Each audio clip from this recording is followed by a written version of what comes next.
آج کی ویڈیو میں آپ کو خوش آمدید کہتا ہوں۔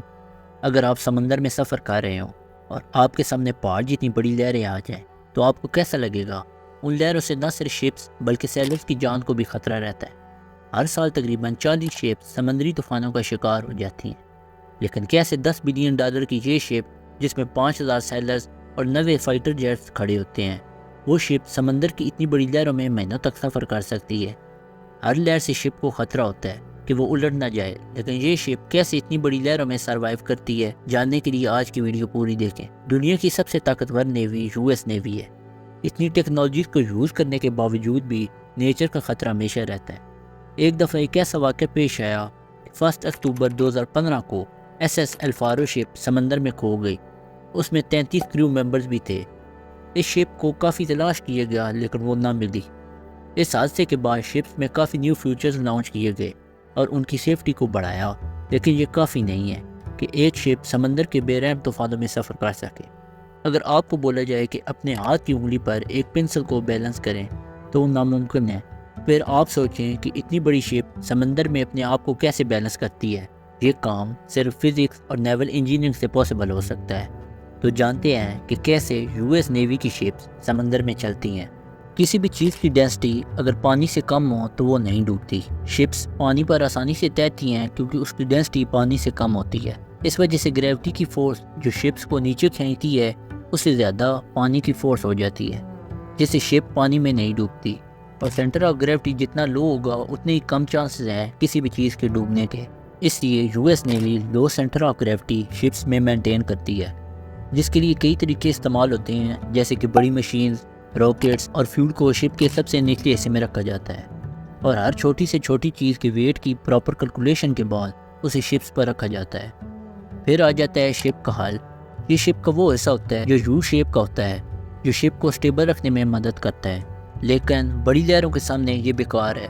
اس لیے US نیوی بڑے ایئر کرافٹ کو V شیپ دیتے ہیں جو بڑی لہروں میں شپ کو سروائیو کرنے میں مدد دیتا ہے۔ لیکن کئی اور بھی طریقے ہیں، لائک بلاس سسٹم۔ اس سسٹم سے شپ کی سینٹر آف گریوٹی کو زیادہ یا کم کیا جا سکتا ہے، جو شپ کو اسٹیبل رکھنے میں کام آتا ہے۔ اسی طرح ایک اور ٹیکنالوجی جائروسکوپک سٹیبلائزر بھی نیول انجینئر کی ایک شاندار ایجاد ہے، جو سائیکل کے ٹائر کی طرح ورک کرے گا، یعنی ٹائر جتنی دیر چلتا رہا اتنی دیر شپ اسٹیبل رہے گی۔ جائروسکوپ میں ایک فلائی ویل ہوتا ہے جو 9700 RPM کی سپیڈ سے گھومتا ہے، جس سے اینگولر مومنٹم پیدا ہوتا ہے، اور اس اینگولر مومنٹم سے ٹارک پیدا ہوتا ہے، اور ٹارک سے شپ کو پش یا پل کیا جا سکتا ہے۔ ایک کمپیوٹر ہر وقت جائرو کو ایڈجسٹ کرتا ہے جس سے ٹارک کا صحیح استعمال ہوتا ہے۔ سیلف رائٹنگ پر تیزی سے کام ہو رہا ہے جو الٹنے والی بورڈز کے ڈیمیج کو کم کر سکے۔ چھوٹی بورڈز الٹنے کے باوجود خود بخود سیدھی ہو جائیں گی، اور یہ US نیوی کے لیے بڑے کام کی چیز ہے۔ سیلف رائٹنگ بورڈ سیدھا ہونے کے لیے 3 چیزوں کا استعمال کرتی ہیں، لائک ہلز، باٹم بلاس ٹینکس اور ویٹڈ کیلز، اور جب بورڈ الٹ جائے تو اینگل چینج ہونے پر کمپیوٹر پمپس کو ایکٹیو کرتا ہے اور پانی بھرنے پر شپس کو سیدھا کرتا ہے۔ US نیوی کے وار شپس کی مینٹیننس 24 گھنٹے جاری رہتی ہے تاکہ کوئی بھی خرابی جلدی سے ٹھیک ہو سکے، ورنہ ایسا نہ ہو کہ جان سے ہاتھ دھونا پڑے۔ US نیوی کے پاس ہائیلی اسکلڈ سیلرز اور ٹاپ انجینئرز ہوتے ہیں جو شپس کی پینٹنگ، ریپیئرنگ اور اپ گریڈنگ کرتے ہیں۔ اس کی مینٹیننس کے 2 طریقے ہیں۔ پہلا ہے پریونٹنگ مینٹیننس، جس میں ایک سٹیپ آگے رہ کر مسئلے کو سالو کیا جاتا ہے۔ اس میں بہت سارے کام آ جاتے ہیں، جیسے کہ سسٹم لوبریکیٹنگ مشینری، فلوئڈ لیول کو ٹھیک کرنا، فنکشنل ٹیسٹ کرنا، ویژول انسپیکشن کرنا، وائبریشن کی میجرمنٹ کرنا، یعنی اس میں ہر ایک نیٹ کو چیک کیا جاتا ہے۔ دوسرا طریقہ ہے کوریکٹیو مینٹیننس، جو شپ میں آنے والی بعد کی خرابی ہوتی ہے، یعنی کوئی بھی ڈیمیج ہو جائے تو اسے ٹھیک کرنا۔ ہر شپ کافی مہنگی ہوتی ہے، اس لیے اس کے پارٹس بھی کافی مہنگے ہوتے ہیں، اور اگر کوئی بھی پارٹ سمندر میں خراب ہو جائے تو کافی مشکل پیش آتی ہے اس کی ریپیئرنگ میں۔ اس لیے پہلا مینٹیننس کا طریقہ اپنایا جاتا ہے، اور ایک طریقہ اور بھی ہے جو پانی سے باہر کا ہے، جیسے کہ شپ کا فین، جسے پانی کے باہر ہی آ کر صاف کیا جا سکتا ہے، اور کئی مشینز بھی ایسی ہیں جن کی ریپیئرنگ سمندر سے باہر ہوتی ہے۔ US نیوی شپ میں ہر چیز ٹاپ کوالٹی کی یوز کرتے ہیں تاکہ سمندر میں انہیں کسی بھی چیز کی پرابلم نہ ہو۔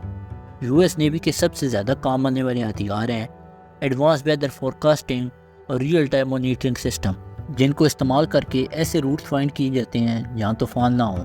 ویدر کو فائنڈ کرنے کے لیے سیٹلائٹ کا استعمال کیا جاتا ہے، اور زمین کے ارد گرد کافی سیٹلائٹ موجود ہیں جو زمین پر ہونے والے کئی چیزوں کی نگرانی کرتے ہیں۔ جیسے کہ water temperature, current, dust, stone اور آئس کورنگ ہیں۔